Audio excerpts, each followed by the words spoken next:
Assalamualaikum warahmatullahi wabarakatuh. Selamat pagi anak-anak. Bagaimana kabarnya hari ini? Alhamdulillah sehat semua ya. Baik, sebelum memulai pelajaran, Ibu absen terlebih dahulu ya. Apakah ada yang tidak masuk hari ini? Nihil semua ya. Silahkan ketua kelas untuk memimpin berdoa. Berdoa mulai. Berdoa selesai. Apakah ada yang tahu kita akan belajar apa hari ini? Belum ya? Nah, sebelum Ibu kasih tahu kita akan belajar apa hari ini, silahkan dilihat dan dicermati video yang akan Ibu berikan.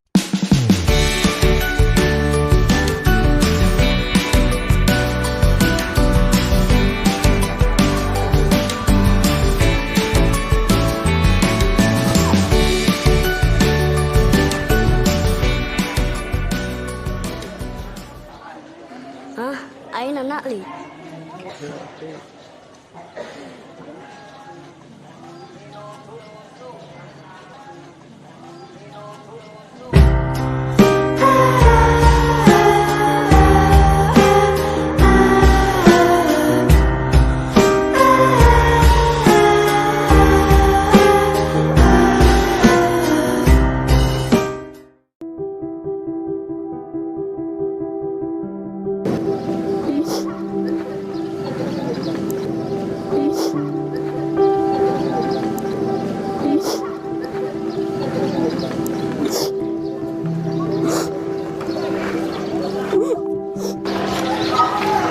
ماذا حصل لك؟ فقدت النعلة متى ذلك يا أخي؟ بعد صلاة الصبح. يا اشتري النعل الجديدة. أنا مفلس اليوم. في المرة السابقة حصل لي ذلك بعد صلاة الظهر. من المستحسن أن ندعها في كيس النعل. طيب، شكرا يا أخي.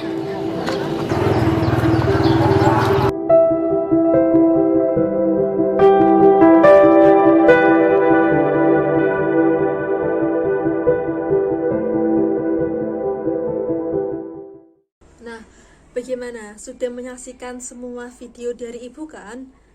Nah, sekarang coba siapa yang berani menceritakan video yang tadi, atau apa sih sebenarnya cerita dari video tersebut?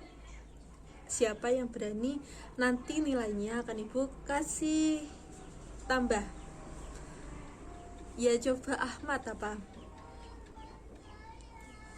Jadi kata Ahmad, video tadi itu menceritakan tentang seseorang anak yang dicuri sandalnya, akhirnya dihampiri oleh temannya dan dihibur. Begitu ya Ahmad? Ya, tepuk tangan untuk Ahmad. Ya, hampir benar. Nah, sebenarnya video tadi itu menceritakan tentang seorang santri yang baru pulang dari masjid atau mungkin sedang menuju masjid, tetapi dia mendapati sendalnya sudah tidak ada di teras masjid, padahal dia ingat betul bahwa sendalnya ditaruh di sana. Akhirnya dia tuh bersedih, akhirnya menangis di situ. Nah, terus akhirnya datanglah seorang ustadz atau mungkin temannya dan menceritakan tentang pengalaman yang sama seperti dia, yaitu sendalnya tuh hilang atau mungkin tidak ada di tempat yang seharusnya. Jadi video tadi itu berkesinambungan dengan materi yang akan Ibu berikan hari ini. Nah, yaitu adalah ghosab. Apakah ada yang pernah mendengar atau tahu apa itu ghosab? Belum ya? Nah, baik, sekarang dibuka bukunya halaman 137. Sudah semua? Baik. Di situ kan ada pengertian dari ghosab. Ibu akan menjelaskan kepada kalian pengertian ghosab. Dalam ilmu tasrif, ghosab berasal dari kata ghosaba yang sibu ghosban, yang artinya mengambil secara paksa dan zalim. Secara harfiah, ghosab adalah mengambil sesuatu secara paksa dengan terang-terangan dengan bermaksud untuk menguasai hak-hak orang lain dengan cara tidak benar atau zalim, walaupun ada niat untuk mengembalikannya. Atau bisa dikatakan ghosab itu seperti merampas atau mengambil hak-hak orang lain. Ghosab merupakan perbuatan maksiat atau kezaliman, jadi kita harus menghindarinya. Nah, terus perbedaannya sama mencuri apa, Bu? Nah, jadi seperti yang di video tadi, itu kan sebenarnya adalah contoh dari ghosab, hampir sama kan sama mencuri, tapi sebenarnya berbeda. Nah, apakah perbedaannya? Jadi kalau mencuri itu kan mengambil barang orang lain secara diam-diam. Nah, sedangkan ghosab itu mengambilnya secara terang-terangan. Contohnya kayak, nah di sini kan ada pensil miliknya Elsa. Nah, ibu tanpa bilang sama Elsa, tanpa meminta izin langsung mengambilnya. Nah, itu adalah merupakan contoh perbuatan dari ghosab. Kan ibu mengambilnya secara terang-terangan dan tidak diam-diam. Selanjutnya adalah hukum ghosab. Ghosab hukumnya adalah makruh. Nah, apakah ada yang masih ingat makruh itu apa? Ya, coba Rizky. Ya, jadi makruh itu secara ringkas adalah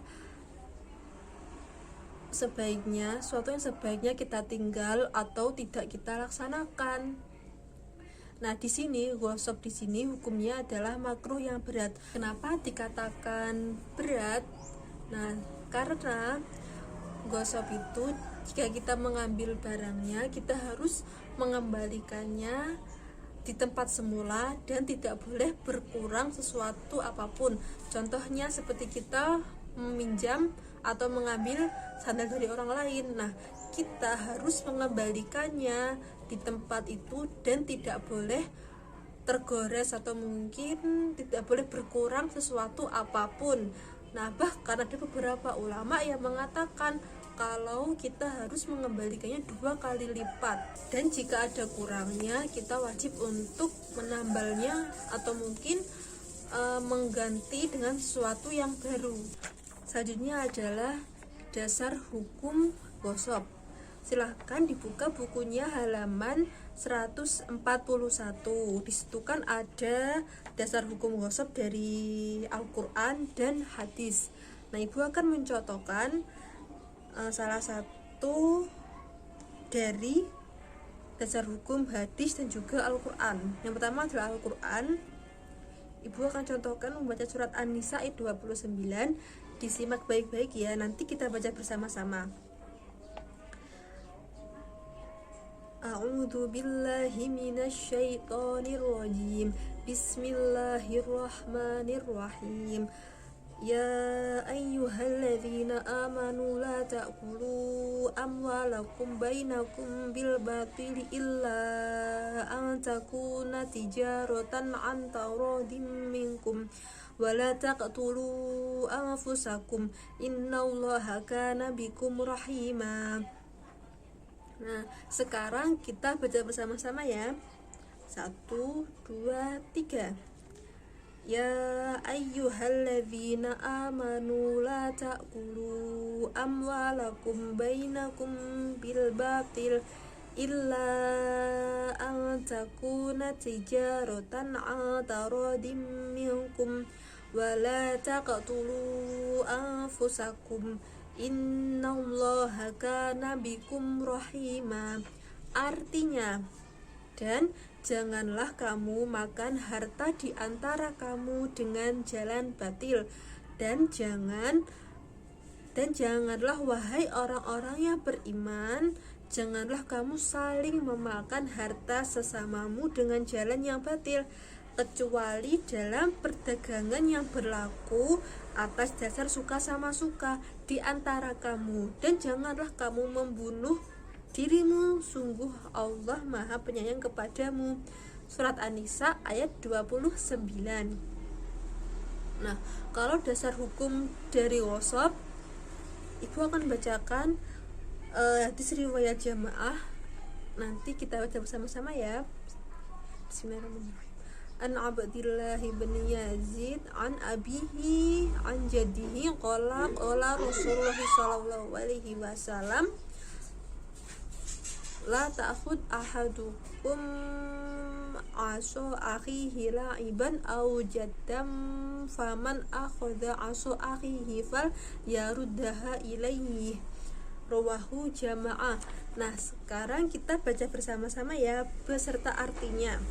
An Abdillah bin Yazid an abihi an jaddihi qala Rasulullah sallallahu alaihi wasallam la ta'khudh ahadukum aso akhihi la'iban aw jaddan faman akhadha aso akhihi falyaruddaha ilaihi.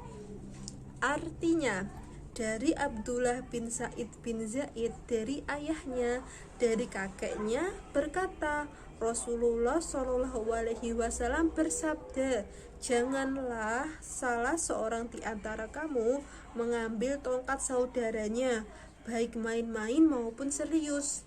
Jika salah seorang di antara kamu mengambil tongkat saudaranya, maka kembalikanlah. Hadis riwayat jamaah. Nah, kita kan tadi sudah belajar tentang banyak hal mengenai gosop, mulai dari pengertian, hukumnya, bahkan dasar hukumnya. Nah, contoh dari gosop itu seperti apa sih? Nah, gosop itu tidak melulu seperti kita mengambil sesuatu barang dari orang lain, tetapi bisa juga kita mengambil manfaatnya saja dari barang tersebut. Nah, seperti apa contohnya? Seperti kita duduk di teras rumah orang lain tanpa permisi, tanpa izin, kita langsung mendudukinya. Itu kan sama seperti mengambil hak dari orang tersebut tanpa izin dan untuk diambil manfaatnya, tapi tidak untuk barangnya. Nah, contoh lain kalau barang yang konkret itu seperti kayak tadi, seperti kita meminjam pensil, kita meminjam sandal tanpa permisi. Nah, contoh lain seperti kita sebangku dengan teman kita. Nah, teman kita mempunyai makanan dan makanannya ditinggal di meja dan dia pergi mungkin ke WC atau mungkin kemana. Nah, makanan tersebut tidak disuguhkan kepada kita dan kita langsung mengambilnya. Nah, itu juga merupakan gosop karena itu merupakan merampas hak orang lain. Nah, sekarang ibu akan memberi tugas kepada kalian untuk membentuk kelompok. Nah, kelompoknya itu teman sebangku kalian saja. Jadi satu bangku nanti menyetorkan satu lembar kerjaan kepada ibu ya. Nah, seperti apa tugasnya? Yaitu memberikan contoh dari gosop satu saja yang sesuai dengan kehidupan kita sehari-hari, hal-hal yang sepele saja. Dan cara kita untuk menghindari gosip itu seperti apa, silahkan ditulis dan dikumpulkan minggu depan ya. Alhamdulillah, materi pada hari ini sudah selesai. Nah, kesimpulan materi hari ini adalah gosip secara bahasa adalah mengambil secara paksa, sedangkan menurut harfiah gosip adalah mengambil sesuatu secara paksa dengan terang-terangan, dengan bermaksud untuk mengambil hak orang lain dengan cara yang tidak benar, walaupun ada niat untuk mengembalikannya. Nah, hukum gosip adalah makruh yang berat. Dan dasar dari gosip itu ada Al-Quran dan hadis. Al-Qurannya itu surat An-Nisa ayat 29 dan hadisnya adalah hadis riwayat jamaah. Nah, contoh dari gosip itu seperti kita mengambil pensil dari teman kita tanpa permisi dan tanpa meminta izin terlebih dahulu. Nah, apakah ada ditanyakan untuk materi hari ini? Belum ya? Baik, sebelum mengakhiri pelajaran hari ini, silahkan ketua kelas untuk memimpin berdoa. Berdoa mulai. Berdoa selesai. Baik, jangan lupa tugasnya dikumpulkan minggu depan. Sekian dari Ibu. Wassalamualaikum warahmatullahi wabarakatuh.